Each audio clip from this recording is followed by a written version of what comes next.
Hello everyone, welcome to our channel JEE की तैयारी। जैसा आप सब जानते हो, हमने शुरू किया हुआ है शपथ बैच, जिसमें हम आपको करवा रहे हैं लेक्चर 1 से लेके एंड तक का पूरा कंप्लीट सिलेबस, वो भी फ्री ऑफ कॉस्ट। तो आज के लेक्चर में हम देखते हैं सोर्स ट्रांसफॉर्मेशन क्या होता है। कुछ टाइप के हम एनर्जी सोर्सेज भी देखेंगे और वो एनर्जी सोर्सेज हम क्यों यूज करते हैं, कहाँ पे यूज करते हैं, वो सारी की सारी चीजें आज के लेक्चर में होने वाली। तो उससे पहले हम देखते हैं कि सोर्स ट्रांसफॉर्मेशन क्यों यूज करते हैं। बेसिकली क्या होता है कि अगर मान लो हमें बड़े से बड़ा एक कॉम्प्लेक्स वाला सर्किट गिवन है, ठीक है, तो उस कॉम्प्लेक्स सर्किट में इतने सारे रेजिस्टर्स होंगे, कुछ उसमें करंट सोर्स भी होंगे, कुछ उसमें वोल्टेज सोर्स भी होंगे, यानी कि वोल्टेज भी होगी, करंट भी होंगे, ठीक है। तो उनको हम चेक करेंगे कि सीरीज कॉम्बिनेशन है या पैरेलल कॉम्बिनेशन है, ठीक है। तो सीरीज और पैरेलल कॉम्बिनेशन लगाने के बाद हमें जो वैल्यू फाइंड आउट करनी है, ठीक है, तो उस पूरे के पूरे कॉम्प्लेक्स सर्किट को एक इजी वे में सॉल्व करने का जो बेस्ट तरीका है वो है सोर्स ट्रांसफॉर्मेशन। इसमें क्या होता है, इसमें होता है अपने पास, अगर मान लो मुझे वोल्टेज सोर्स गिवन है यहाँ पे, ठीक है, तो सीरीज और पैरेलल कॉम्बिनेशन लगाने के बाद हमें जो वैल्यू फाइंड आउट करनी है, ठीक है, तो उस पूरे के पूरे मान लो कि यहाँ पे एक वोल्टेज सोर्स है जो कि हम जानते हैं ये क्या है, एक वोल्टेज सोर्स है, ठीक है। यहाँ पे ये वोल्टेज गिवन है, ठीक है। अब मान लो इसको मुझे चेंज करना है करंट सोर्स में, तो क्या होगा बताओ। करंट सोर्स में चेंज करना है तो मेरे पास एक रिलेशन है जो कि हम लास्ट क्लास में पढ़ते आए हैं, जो है ओम्स। यहाँ पे एक वोल्टेज सोर्स है जो कि हम जानते हैं क्या है अपने पास, ओम्स लॉ, ये है अपने पास, ठीक है। ओम्स लॉ क्या दिखाता है, ओम्स लॉ रिलेशन बताता है बिटवीन वोल्टेज एंड करंट, यानी कि potential difference is directly proportional to the current या फिर flow of charge carriers per unit time, ठीक है। तो यहाँ पे क्या है, दिस इज वोल्टेज सोर्स। अगर मैं यहाँ पे बोलूँ कि यहाँ पे सीरीज में एक रेजिस्टर गिवन है, तो क्या ये करेक्ट सर्किट है, क्या ये सही सर्किट है, बिल्कुल सही सर्किट है। क्यू सर्किट सही है ये, बताओ। B equals to I R Q, क्योंकि क्लोज पाथ है, ठीक है, और बी क्या है, आर के साथ सीरीज में है, ठीक है, रेजिस्टेंस यहाँ पे सीरीज में लगाई हुई है। अब मैं अगर इसको बोलूँ कि इसका जो इक्विवेलेंट सर्किट है वो कुछ इस तरीके से बनेगा,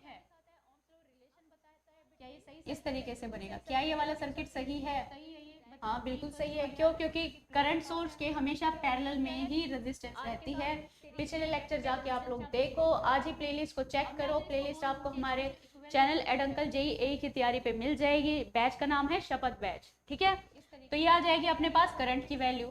अब अगर मैं बोलूँ कि मुझे यहाँ पे जो भी वैल्यू है, लेट्स सपोज कि यहाँ पे मुझे 10 वोल्ट का वोल्टेज सोर्स गिवन है और जो रेजिस्टेंस की वैल्यू है वो गिवन है 5 ओम, ठीक है, 5 ओम यहाँ पे गिवन है। अब मुझे इसको चेंज करना है, किसमें, करंट सोर्स में चेंज करना है। तो मैं क्या करूँ, करंट सोर्स में चेंज करने के लिए, यानी कि मुझे आई की वैल्यू, यानी कि जो करंट सोर्स है इसकी वैल्यू मुझे पता होनी चाहिए, और जो रेजिस्टर है उसकी वैल्यू भी मुझे पता होनी चाहिए। तो I equals to B divided by R, किससे होता है, ओम्स लॉ से, ठीक है, ओम्स लॉ से। तो वोल्टेज की वैल्यू मुझे यहाँ पे गिवन है, फर्स्ट वाले में क्या है 10 डिवाइडेड बाय आर क्या है 5, तो ये आ जाएगी 2 एम्पेयर। चलो आई की वैल्यू तो मुझे मिल गई 2 एम्पेयर।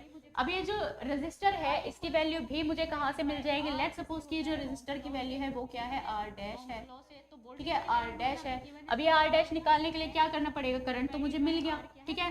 तो क्या होगा यहाँ पे V equals to I R, फिर से क्यों, क्योंकि वोल्टेज क्या है 10 है, ठीक है। तो V equals to I into R का डैश, क्योंकि आर डैश मुझे यहाँ पे फाइंड आउट करना है। आर डैश क्या हो जाएगा, V divided by I. Voltage क्या है 10 है, करंट मुझे मिल गया है 2 एम्पेयर। अगेन क्या आ गई, रेजिस्टर की वैल्यू 5 ओम, ये क्या आ गई अपने पास 5 ओम। यानी कि जब भी मैं एक सोर्स से दूसरे सोर्स में ट्रांसफॉर्मेशन कर रही हूँ, यानी कि वोल्टेज से करंट में आ रही हूँ, तो क्या चेंज हो रहा है, वोल्टेज और करंट की वैल्यू चेंज हो रही है, लेकिन क्या वैल्यू सेम है यहाँ पे, रेजिस्टेंस की वैल्यू यहाँ पे भी 5 ओम थी, रेजिस्टेंस की वैल्यू वहां पे भी 5 ओम है। यानी कि एक सर्किट से दूसरे सर्किट में मैं जा तो सकती हूँ, लेकिन मुझे ध्यान रखना पड़ेगा कि वहां पे रेजिस्टेंस की वैल्यू क्या रहे, सेम रहे। जो भी रेजिस्टेंस पहले थी वही रेजिस्टेंस सेम रहेगी, ठीक है। एक एग्जांपल लेके चलते हैं। एग्जाम्पल है, find the voltage across the resistor 2 ohm in the given figure, यानी कि ये वाली जो रेजिस्टेंस की वैल्यू है ये मुझे यहाँ पे दी हुई है और इसी के अक्रॉस मुझे वोल्टेज फाइंड आउट करनी है। क्यों? क्योंकि सारे तो मैम 2 ओम गिवन है, यहाँ पे भी 2 ओम है, यहाँ पे भी 2 ओम है, यहाँ पे भी है, लेकिन आर के लिए बोला है, आर इक्वल्स टू 2 ओम, यानी कि इस वाले के अक्रॉस मुझे वोल्टेज पता करनी है, ठीक है, वोल्टेज यहाँ पे मुझे पता करनी है। अब यहाँ पे जो मेन इंपॉर्टेंट पॉइंट है वो ये है कि जब भी मैं वोल्टेज सोर्स ड्रॉ करूँ, ठीक है, उसके साथ हमेशा सीरीज में ही रेजिस्टेंस लगती है, तभी वो वैलिड केस माना जाएगा। वोल्टेज के साथ रेजिस्टेंस इन सीरीज, ठीक है। अगर मान लो मैंने यहाँ पे ये वोल्टेज लगा दी है, ठीक है, और मैंने यहाँ पे एक पैरेलल रेजिस्टेंस लगा दी है, ठीक है, इस तरीके से आरपी, ठीक है। ये तो ये वाला केस जो है this is our invalid case, voltage के साथ this is our invalid case. इस केस में जो रेजिस्टेंस है वो पूरी की पूरी रिमूव हो जाएगी, क्या बचेगा, सिर्फ वोल्टेज की वैल्यू। और मैंने यहाँ पे, ठीक है, क्या बचेगी, सिर्फ वोल्टेज की वैल्यू। इसी तरीके से अगर मैं करंट की बात करती हूँ, यहाँ पे करंट सोर्स मैंने यहाँ पे लिया है कुछ इस तरीके से, ये हो गया अपने पास करंट सोर्स। करंट सोर्स अगर मैं सीरीज में लगाती हूँ इस केस में रेजिस्टेंस के, ठीक है, तो ये वाला जो केस रहेगा वो मेरा इनवैलिड केस होगा। यहाँ पे जो है ये रेजिस्टेंस रिमूव हो जाएगी, इसी तरीके से ये रिमूव हो जाएगी, this is our invalid case. इसलिए रेजिस्टेंस को हम हमेशा करंट सोर्स के पैरेलल में यूज करते हैं। कहाँ पे यूज करते हैं, करंट सोर्स के पैरेलल में, ठीक है। तो ये वाला जो केस है वो मेरा इनवैलिड, यहाँ पे ये वाला केस क्या है, वैलिड केस है, ठीक है। ये वाला केस अपने पास वैलिड केस आता है, ठीक है। Any doubt? चलो अब देखो इस वाले सर्किट में क्या कुछ हमें ऐसे केसेस देखने को मिल रहे हैं। अगर मैं सोर्स ट्रांसफॉर्मेशन के बारे में जाऊं तो बिल्कुल मिल रहे हैं। यहाँ पे ये वाला वोल्टेज है, यहाँ पे ये 2 ओम वाला रेजिस्टेंस है, ठीक है। तो ये दोनों क्या है, ये हमारे पास पैरेलल में गिवन है, इन दोनों का कॉम्बिनेशन। तो यहाँ पे ये वाला जो रेजिस्टेंस है वो वाला रिमूव हो जाएगा, ठीक है। यहाँ पे चेक करो, ये वाला करंट सोर्स है और यहाँ पे क्या है, पैरेलल में है, ठीक है ना, पैरेलल में गिवन है ये वाला रेजिस्टेंस। तो क्या होगा, वैलिड या invalid? Of course ma'am this is the valid case. क्यों? क्योंकि करंट सोर्स के पैरेलल में रेजिस्टेंस लगी है, तो यहाँ पे ये वाला पैरेलल में रेजिस्टेंस लगी है, so this case is the valid case. तो जो रेजिस्टेंस यहाँ से रिमूव होने वाली है वो रेजिस्टेंस है अपनी ये वाली 2 ओम की वैल्यू, इसको हम रिमूव करेंगे क्योंकि यहाँ पे केस क्या हो जाएगा, इनवैलिड केस आ जाएगा। तो चलो फटाफट से इस क्वेश्चन को सॉल्व करते हैं हम लोग, ये नोट कर लो आप लोग, ठीक है। चलो यहाँ पे आओ। अब इस सर्किट को अगर मुझे फिर से रीड्रॉ करना है तो कैसे हो जाएगा, यहाँ पे तो ये वाली वैल्यू एज इट इज रहेगी जो कि वोल्टेज है, कितनी गिवन है, दिस इज आवर 10 वोल्ट्स। तो चलो और यहाँ पे ये वाला जो रेजिस्टर है वो रिमूव हो जाएगा, नोट कर लो आप लोग। यहाँ पे ये वाली रेजिस्टेंस आ जाएगी 2 ओम जो कि ऑलरेडी यहाँ पे कनेक्टेड है। अब यहाँ पे वोल्टेज एंड करंट, या तो मैं क्या करूँ, यहाँ पे इसको एज इट इज रखो और मैं इस वाले पॉइंट पे एक नोडल लगा लूँ, नोडल एनालिसिस, ठीक है। या तो मैं ये चीज करूँ, ठीक है, या फिर क्या करूँ, इन दोनों को सोर्स ट्रांसफॉर्मेशन से चेंज कर दूं ताकि मेरा पूरा का पूरा सर्किट किस में आ जाएगा, सीरीज में आ जाएगा। तो यहाँ पे अब जब मैं सोर्स ट्रांसफॉर्मेशन की आपको एप्लीकेशन समझा रही हूँ तो ये क्वेश्चन इसलिए ही लिया गया है ताकि मैं इस क्वेश्चन को सोर्स ट्रांसफॉर्मेशन से सॉल्व कर सकूं। देखो क्वेश्चन को सॉल्व करने के हजारों तरीके हैं, जो भी आपको बेस्ट लगे आप उससे जाओ, ठीक है, जो भी बेस्ट लगे। हमें तो क्या करना है, हमें टॉपिक के साथ वो तरीका आपको समझा देना है, ठीक है। आप लोग सिर्फ प्रैक्टिस करो, हर एक तरीके से उसका सॉल्यूशन निकालने की कोशिश करो, जरूर निकलेगा, ठीक है। चलो अब आ जाओ यहाँ पे। तो यहाँ पे जब भी मुझे इसको चेंज करना है, ठीक है, ये क्या है, पैरेलल, पैरेलल से मैं सीरीज में जाऊंगी तो यहाँ पे कुछ ना कुछ आर डैश आ जाएगा, हमें तो क्या करना है, हमें टॉपिक के साथ, और यहाँ पे सीरीज में क्या आ जाएगी, वोल्टेज आ जाएगी इस तरीके से। और ये वाली रेजिस्टेंस हमें यहाँ पे गिवन है आर इक्वल्स टू, चलो अब आ जाओ यहाँ पे, ये आ जाएगी। अब मैम यहाँ पे तो आपने प्लस माइनस ले लिया, ये क्यों लिया है, हम माइनस प्लस भी तो ले सकते थे, बिल्कुल ले सकते थे, लेकिन उसके लिए ये वाली टर्म जो है वो कुछ इस तरीके से होनी जरूरी थी। अगर ये ऐसा होता तब मैं इसको यहाँ पे इस तरीके से लिखती कि माइनस ऊपर आ जाता प्लस नीचे आ जाता। तो पोलैरिटी का हमेशा आप लोग ध्यान रखेंगे, राइट। चलो तो यहाँ पे ये वाली जो टर्मिनल है ये पॉजिटिव थी, ये वाली टर्मिनल नेगेटिव थी, इसलिए यहाँ पे ऊपर जो है पॉजिटिव आया है और नीचे क्या आया है, नेगेटिव आया, ठीक है। चलो अब ये वाली बी की वैल्यू बताओ, बी इक्वल्स टू क्या है, आई इंटू आर, ठीक है। बी क्या गिवन है क्वेश्चन में, वोल्टेज बताओ, फाइंड आउट करनी है। आई क्या है, ये 10 एम्पेयर, रेजिस्टेंस क्या है 2, तो I into R that is current है 10 एम्पेयर, रेजिस्टेंस है 2, ये कितनी आ जाएगी अपने पास 20 वोल्ट, ठीक है। बी क्या, ये वाली जो वोल्टेज है मेरे पास कितनी आ गई है 20 वोल्ट। और सोर्स ट्रांसफॉर्मेशन में मैंने क्या बताया था कि रेजिस्टेंस चेंज नहीं होगी, रेजिस्टेंस की वैल्यू सेम रहेगी, तो ये रेजिस्टेंस भी क्या हो जाएगी 2 ओम, क्लियर, 2 ओम यहाँ पे मुझे ये रेजिस्टेंस मिल गई। चलो आगे सॉल्व करो, ट्राई करो इसको अच्छे से, 20 वोल्ट। और सोर्स ट्रांसफॉर्मेशन में मैंने क्या बताया था कि रेजिस्टेंस चेंज नहीं होगी, रेजिस्टेंस की वैल्यू। चलो आगे सॉल्व करो। अब ये मेरा इक्विवेलेंट सर्किट इसका मिल गया है। अब क्या करना है, देखो सीरीज में आ गई, लेट्स एज्यूम कि मैंने जो करंट की डायरेक्शन ली है वो इस तरीके से क्लॉकवाइज डायरेक्शन ली है, क्लॉकवाइज। अपनी तरफ से कुछ भी आप लोग एज्यूम कर सकते हो, आंसर सेम आने वाला है, ठीक है। चलो, जब भी मैं ये क्लॉकवाइज डायरेक्शन ले रही हूँ तो उसमें क्या होता है, केवीएल लगाओ। केवीएल जब भी हम लगाते हैं तो first sign will come first, ठीक है, जो भी पहला साइन है वो पहले आएगा। तो इस तरीके से मैंने लगाया है क्लॉकवाइज। तो यहाँ से जब हम जाएंगे तो वोल्टेज का पहला साइन क्या है, माइनस, तो यहाँ पे आ जाएगी यूजिंग केवीएल। चलो, जब भी मैं ये क्लॉकवाइज डायरेक्शन ले, ठीक है, पहला साइन क्या है, माइनस, कितना है वोल्टेज, 10 वोल्ट्स। अगला क्या है, वोल्टेज लेनी है हमें, क्या लेनी है, algebraic sum of all the voltage is equals to 0, ठीक है। सेकंड वोल्टेज क्या है, V equals to I into R, यानी कि ये वाला करंट यहाँ I इस तरीके से आ रहा है, तो इसके अक्रॉस वोल्टेज बताओ क्या हो जाएगी, V equals to I into, पहला साइन क्या है, ठीक है, कितना है, I इंटू 2, तो यहाँ पे क्या आ जाएगी, plus V equals to I into आ जाएगी। थर्ड वाले के लिए बताओ, प्लस, यहाँ से भी सेम करंट है, क्यों, क्योंकि सर्किट सीरियल में है, तो सीरियल सर्किट है तो यानी कि करंट सीरीज में रहेगा, सेम रहेगा, तो यहाँ पे क्या आ जाएगी, I into again R dash कितना है, 2 ओम। अब आगे यहाँ पे इस वाली ब्रांच पे आओ, तो first sign will come first, तो बी डायरेक्ट हमें गिवन है क्या है, प्लस 20 वोल्ट, ठीक है। अब आ जाओ इस तरफ से, क्या आ गई ये, again V equals to I into R, तो I इंटू 2 आ गई फिर से, and that is equals to 0। ये क्या हो गई अपने पास, algebraic sum of all the voltages equals to 0, ठीक है। तो बस इसको सॉल्व करो, -10 प्लस 2 और 2 क्या हो जाएगा, 6, 2 4 6, तो ये हो जाएगा 6I and plus 20 and that is equals to 0।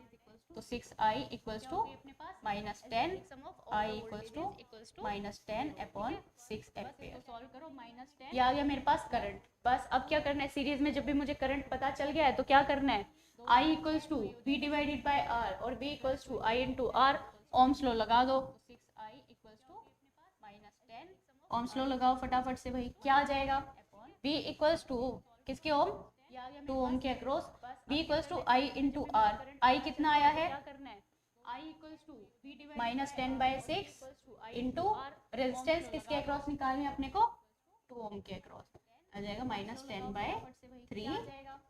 V equals to क्या आ जाएगा इसके आंसर, 2 ओम के अक्रॉस, तो आ जाएगा दैट इज -10/3 वोल्ट। तो voltage across this 10 ohm sorry this 2 ohm resistance will be equals to -10/3 volt, right. कोई doubt, आगे चले। तो इसी तरीके से हमें बस ध्यान रखना है, जो जो मेन पॉइंट्स हमें यहाँ पे ध्यान रखने हैं वो मैं लिख देती हूँ, आप एक बार उसको अच्छे से नोट कर लो। पहला जो पॉइंट है वो ये है कि जब भी हमें वोल्टेज सोर्स लेना है, वोल्टेज सोर्स एंड रेजिस्टर, आगे चले।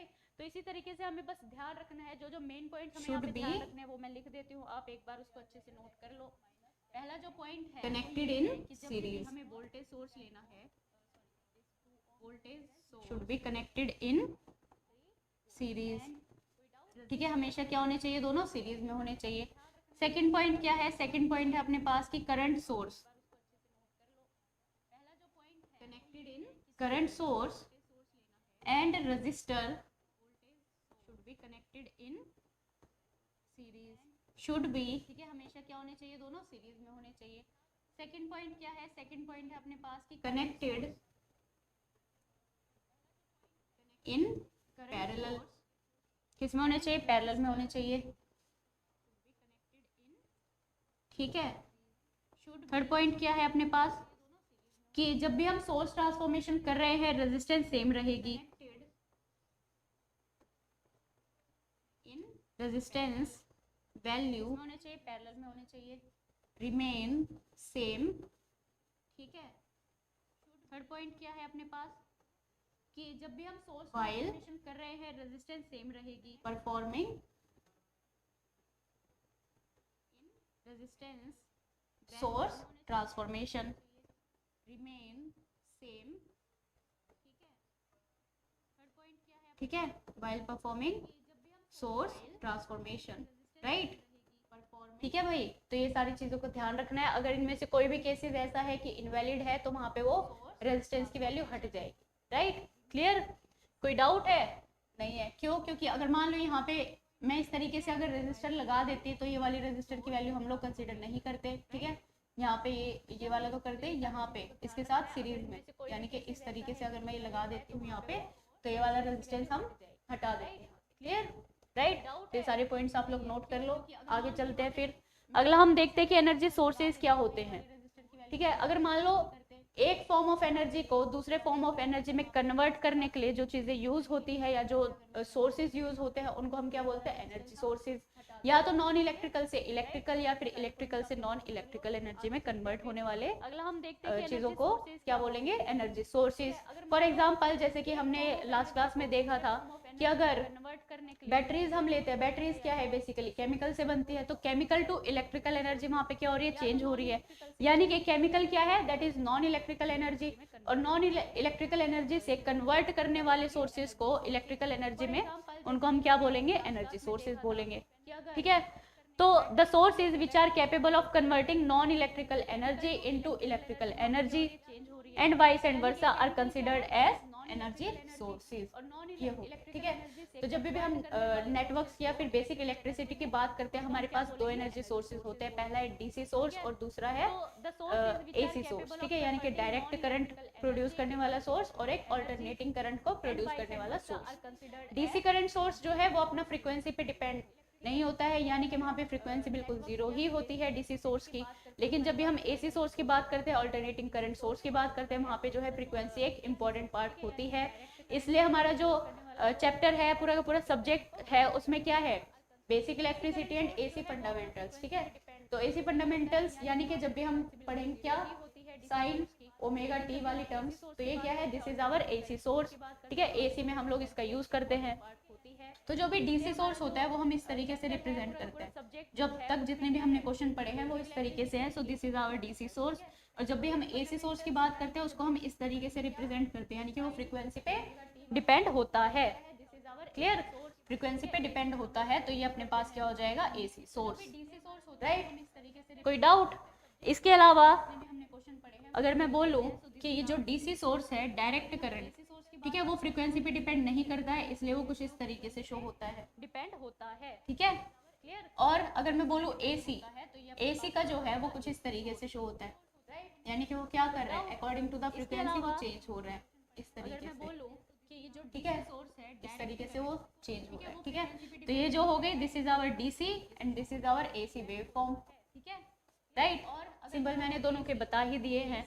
ठीक है, तो डायरेक्ट करंट, इसलिए जो है इसका आउटपुट क्या होता है, डायरेक्ट होता है, यानी कि डायरेक्टली जो है करंट आपको प्रोड्यूस हो रहा है। ऐसे सोर्सेज को हम क्या बोलते हैं, डायरेक्ट करंट सोर्स, और वो कुछ इस तरीके का आउटपुट वेवफॉर्म आपको जनरेट करके दिखाते हैं।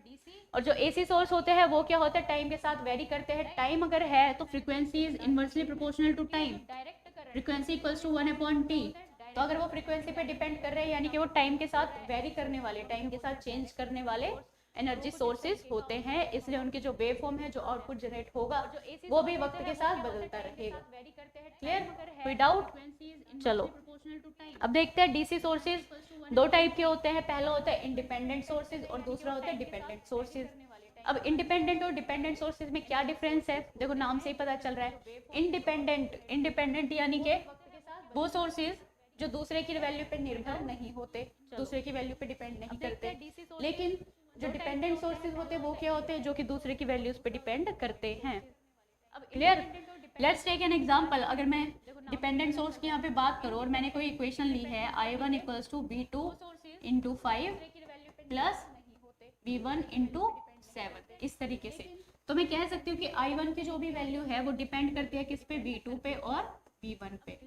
ठीक है, सो I1 वैल्यू हम तभी फाइंड आउट कर पाएंगे जब हमें V2 और V1 की वैल्यू, यानी कि V1 और V2 की वैल्यू जब मुझे पता होगी, then only I can calculate the value of I1 here. इसी तरीके से हम आगे पढ़ेंगे कि डिपेंडेंट सोर्सेज कितने टाइप के होते हैं, वो सारी चीज़ें आज हम देखेंगे। बस इसी तरीके से आप हमारे चैनल पे बने रहिए। अगर आपने हमारे चैनल तक सब्सक्राइब नहीं किया है तो नीचे आइकन है, उस पर जाके प्रेस करो, आज ही हमारा चैनल सब्सक्राइब करो। ये पूरा का पूरा मटेरियल आपको हमारे टेलीग्राम चैनल एडंकल JEE की तैयारी पे मिल जाएगा जस्ट आफ्टर द लेक्चर खत्म होते ही वहाँ पे आपको सारे के सारा कंटेंट आपको मिल जाएगा। प्रैक्टिस क्वेश्चन आपको वहाँ पे मिलेंगे डेली। तो बस आपको क्या करना है, यहाँ पे लेक्चर पढ़ो और वहाँ पे जाके आप लोग प्रैक्टिस क्वेश्चन लगा दो। क्लियर, चलो पूरा का पूरा मटेरियल आपको हमारे टेलीग्राम आगे देखें। JEE की तैयारी पे मिल जाएगा। जस्ट आगे है इंडिपेंडेंट सोर्सेज। अब जो इंडिपेंडेंट सोर्सेज होते हैं वो दो टाइप के होते हैं, एक होता है अपने पास आइडियल वोल्टेज सोर्स और एक होता है अपने पास आइडियल करंट सोर्स। आइडियल का क्या मतलब है कि भाई वो बंदा तो परफेक्ट है, ठीक है। मान लो सचिन तेंदुलकर की बात लेते हैं हम लोग, तो सचिन तेंदुलकर जो है परफेक्ट है क्योंकि वो जब से खेल रहे हैं वो हमेशा टॉप पे ही रहे हैं, ठीक है ना, लेजेंड है, ही इज द लेजेंड। तो एक वो आइडियल पर्सन है, उसके जैसा कोई है ही नहीं, he is the unique one. तो इसी तरीके से हमारे जो सोर्सेज भी हैं, चाहे वो वोल्टेज सोर्स है चाहे वो करंट सोर्स है, तो इसी तरीके से वो कुछ आइडियलिटी शो करते हैं, ठीक है। यानी कि आइडियल वोल्टेज सोर्स यानी कि इनपुट चाहे कितना ही बदल ले, इनपुट चाहे कितना ही बदल ले, आउटपुट की वैल्यू नहीं बदले। क्लियर? यानी कि बॉलर्स चाहे कितने ही बदल लेंगे लेकिन सचिन के छक्के बिल्कुल नहीं बदलेंगे, राइट। चलो, तो आइडियल वोल्टेज सोर्स का क्या मतलब है कि अगर इनपुट वोल्टेज अपने पास Vs है, ठीक है, तो डायरेक्टली क्या हो जाएगी, आउटपुट वोल्टेज भी अपने पास सेम आने वाली है। यानी कि ऐसा सिस्टम जिसमें हमने 1 दिया है तो आउटपुट भी अपने पास 1 ही आएगा। अगर मान लो इनपुट अगर मैंने 2 दिया है फिर भी मेरा आउटपुट क्या आना चाहिए, 1 आना चाहिए, यानी कि वो एक जगह पे सेट हो गया है। ऐसे सोर्सेज को हम क्या बोलते हैं, ideal voltage source. For example यहाँ पे अगर मान लो करंट और वोल्टेज का अगर यहाँ पे ग्राफ बना हुआ है, सो दैट मीन्स अगर यहाँ पे करंट पहले 0 थी, अगर करंट यहाँ पे 5 एम्पियर हो गई तब भी मान लो इसकी वैल्यू 10 ही दे रहा है। मान लो यहाँ पे 10 हो गई है फिर भी इसकी वैल्यू अगेन 10 दे रहा है। मान लो यहाँ पे 15 हो गई है फिर भी इसकी वैल्यू 10 ही दे रहा है। तो चाहे ये वैल्यू 100 तक पहुंच जाए फिर भी वो वैल्यू चेंज नहीं होने वाली। भाई ये तो सचिन तेंदुलकर है। क्लियर? कोई डाउट? ठीक है, एग्जाम्पल समझ आया? तो इनपुट चाहे कितना ही चेंज हो जाए आउटपुट चेंज नहीं होने वाला। ऐसे ही सोर्सेज को हम क्या बोलते हैं, आइडियल सोर्सेज। और जब वोल्टेज की बात करते हैं तो वो सोर्स क्या कहलाता है, आइडियल वोल्टेज सोर्स। इसी तरीके से आ जाओ ideal current source. Current source हमने यहाँ पे ले लिया है IS, ठीक है, तो आउटपुट करंट भी जो है मेरा क्या बनने वाला है, IS ही बनने वाला है। यानी कि यहाँ पे अगर मैं करंट और वोल्टेज के बीच में अगर ग्राफ ड्रॉ करती हूँ, इनपुट चाहे मेरा कितना ही बदल जाए, यानी कि वोल्टेज की वैल्यू चाहे 5 हो जाए, चाहे 10 हो जाए, चाहे 20 हो जाए, चाहे 1000 हो जाए, करंट नहीं बदलने वाला, करंट की वैल्यू जो है सेम रहेगी। क्लियर? इसलिए इसको क्या बोला है, आइडियल करंट सोर्स। करंट की वैल्यू सेम रहेगी, इनपुट वोल्टेज चाहे आप कुछ भी दे दो। क्लियर? राइट? कोई डाउट? तो आइडियल चीजें दो टाइप की है यहाँ पे, आइडियल वोल्टेज सोर्स है और आइडियल करंट सोर्स है, ठीक है। ऐसे केसेस में जो भी वोल्टेज सोर्स है, ठीक है, वो क्या होता है, at any instant of time उसकी वैल्यू क्या होती है, सेम रहती है। सेम रहती है यानी कि कांस्टेंट होती है। कांस्टेंट यानी कि तो अगर 10 है तो वो 10 है, अगर वो 20 आ रही है तो वो 20 पे ही रहेगी, चाहे आप इनपुट करंट कितना भी बदल लो। तो वो ऐसे सोर्सेज क्या कहलाते हैं, हमारे आइडियल वोल्टेज सोर्स, ठीक है। अगला है आइडियल करंट सोर्स। ये क्या करता है, ये भी सेम करता है, सेम तरह का काम करता है। The current supplied by the current source is independent of the voltage, यानी कि उसकी वैल्यू जो है वोल्टेज पे डिपेंड नहीं करती, ठीक है। एक चीज जो यहाँ पे ध्यान देने वाली है वो ये है कि जब भी मैं आइडियल वोल्टेज सोर्स की यहाँ पे बात कर रही हूँ, आइडियल वोल्टेज सोर्स में जो इंटरनल रेजिस्टेंस है वो हमेशा 0 रहेगी। क्या रहेगी, 0 रहेगी। तो ये आप ध्यान रखना, आइडियल वोल्टेज सोर्स है इंटरनल 0 रेजिस्टेंस, ठीक है, उसमें कोई भी रेजिस्टेंस प्रेजेंट नहीं होती है। इसलिए जो उसका आउटपुट वोल्टेज है उस पर कोई भी फर्क नहीं पड़ता है, चाहे इनपुट कितना भी चेंज होता रहे। इसी तरीके से जो आइडियल करंट सोर्स है उसका जो इनपुट इंटरनल रेजिस्टेंस है वो क्या है, इनफाइनाइट, ठीक है। तो यानी कि जब भी आइडियल वोल्टेज सोर्स की मैं बात करती हूँ, आइडियल वोल्टेज सोर्स, तो उसकी जो इंटरनल रेजिस्टेंस है और इंटरनल वो हमेशा 0 रहेगी। और जब भी मैंने करंट सोर्स यानी कि आइडियल करंट सोर्स की जब भी मैंने बात की है तो यहाँ पे इंटरनल रेजिस्टेंस क्या हो जाएगी, इनफाइनाइट। तो ये दोनों पॉइंट इंपॉर्टेंट है, अभी के अभी नोट कर लो भाई अपनी कॉपी में, फिर मत कहना कि मैम ये वाला क्वेश्चन तो मेरा छूट गया, ठीक है। तो ये वाली नोट करने वाली चीजें इनको आप ध्यान रखोगे। चलो अगला आते हैं हम प्रैक्टिकल वोल्टेज और प्रैक्टिकल करंट सोर्स पे। अब प्रैक्टिकली हम क्यों बोल रहे हैं इसको, अब देखो आपने लैब अटेंड की होगी, लैब में ठीक है मेजरिंग करते हैं हम लोग, कुछ रीडिंग्स हम लोग निकालते हैं किसी ना किसी इंस्ट्रूमेंट की, मान लो CRO ले लिया या फिर कोई और मेजरिंग इंस्ट्रूमेंट ले लिया है, उसकी हम रीडिंग्स निकालते हैं। तो ऐसा नहीं है कि हर बार वो रीडिंग सेम ही आए, कुछ ना कुछ वहाँ पे चेंजेस आ ही जाते हैं। क्यों? क्योंकि इनपुट कंडीशंस वहाँ पे चेंज होती है, इसलिए आउटपुट कंडीशन को भी चेंज कर देती है। ठीक है। तो ऐसे ही सोर्सेज को हम क्या बोलते हैं, practical voltage and practical current source. और ये क्यों होता है, क्योंकि यहाँ पे कुछ internal resistance of the device present रहती है, यानी कि डिवाइस की कुछ ना कुछ रेजिस्टेंस वहाँ पे होती है। इसी तरह से जब भी मैं प्रैक्टिकल वोल्टेज सोर्स की बात करती हूँ तो यहाँ पे कुछ ना कुछ इंटरनल रेजिस्टेंस प्रेजेंट होगी। आइडियल में जीरो होती है, यहाँ पे कुछ ना कुछ रेजिस्टेंस प्रेजेंट होती है, जिसकी वजह से आउटपुट में डिफरेंस आ जाता है। आउटपुट जो है आइडियल जाना चाहिए, इस तरीके से जाना चाहिए, लेकिन इस तरीके से जाने के बजाय ड्यू टू इंटरनल रेजिस्टेंस वो कुछ इस तरीके से डिक्लाइन उसका आउटपुट होता गया, ठीक है। यानी कि पहले अगर वैल्यू 10 वोल्ट थी, वो फिर धीरे धीरे कहाँ पे आती गई, वो 9, 8, 7 इस तरीके से वो कम होती चली गई है, ठीक है। ये जस्ट मैं एग्जांपल दे रही हूँ आपको, ठीक है। इसी तरीके से जो अपना प्रैक्टिकल करंट सोर्स है, प्रैक्टिकल करंट सोर्स में क्या रहेगा, IS, और ये अगर पैरेलल में है तो यहाँ पे भी इंटरनल रेजिस्टेंस की वजह से जो है आउटपुट अपना चेंज हो जाता है, क्लियर। तो we can say that the source is that have some amount of internal resistance, चाहे वो कम है चाहे वो ज़्यादा है, कुछ ना कुछ अपनी इंटरनल रेजिस्टेंस वहाँ पे होती है। इस टाइप के सोर्सेज को हम क्या बोलते हैं, प्रैक्टिकल वोल्टेज सोर्स, ठीक है। और practical current source is also represented as ideal source with connected in parallel, यानी कि रेजिस्टेंस जब भी हमारा पैरेलल में कनेक्टेड है तो प्रैक्टिकल सोर्स इस तरीके से अपना शो होगा, ठीक है। वही चीज़ मैंने आपको किसी में बताई थी सोर्स ट्रांसफॉर्मेशन में, ठीक है। तो चीज़ें जो है इंटरलिंक्ड है, आपको बस फोकस करके बेसिक से पढ़ाई करते रहना है, ठीक है, क्लियर। चलो क्वेश्चन पढ़ो।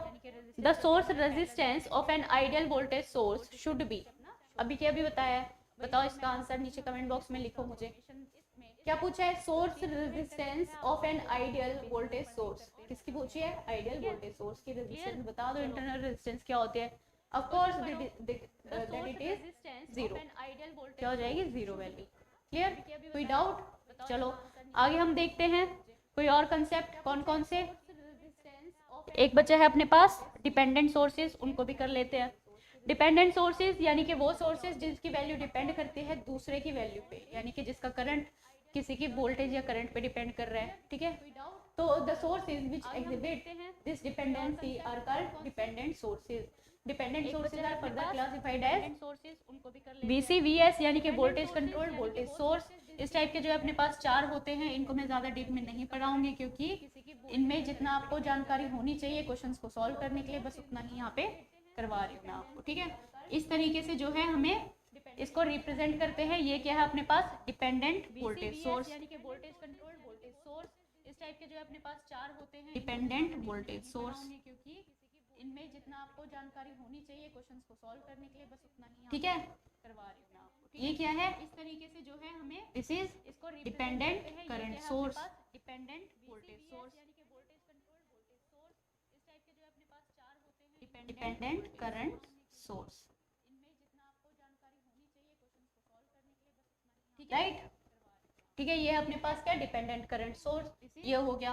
और जब इंडिपेंडेंट की मैंने बात की थी तो इंडिपेंडेंट वोल्टेज सोर्स कुछ ऐसा होता था, ये क्या था, इंडिपेंडेंट, ठीक है, इंडिपेंडेंट वोल्टेज सोर्स, और ये क्या है अपने पास, इंडिपेंडेंट करंट सोर्स, इस तरीके से। तो हम जस्ट इसका रिप्रेजेंटेशन अभी के लिए देख लेते हैं, आगे हम पढ़ेंगे स्टार डेल्टा कनेक्शन। तो रेडी हो जाओ भाई, स्टार डेल्टा पढ़ने वाले हैं, ठीक है। तो मिलते हैं बहुत जल्द अगले लेक्चर में, राइट, चलो, ठीक है। इंडिपेंडेंट वोल्टेज सोर्स, और ये क्या है अपने पास, इंडिपेंडेंट करंट सोर्स, इस तरीके से। तो हम जस्ट इसका रिप्रेजेंटेशन अभी के लिए देख लेते हैं, आगे हम पढ़ेंगे स्टार डेल्टा कनेक्शन। तो रेडी हो जाओ भाई, स्टार डेल्टा पढ़ने वाले हैं, ठीक है। तो मिलते हैं बहुत जल्द अगले लेक्चर में, राइट, चलो।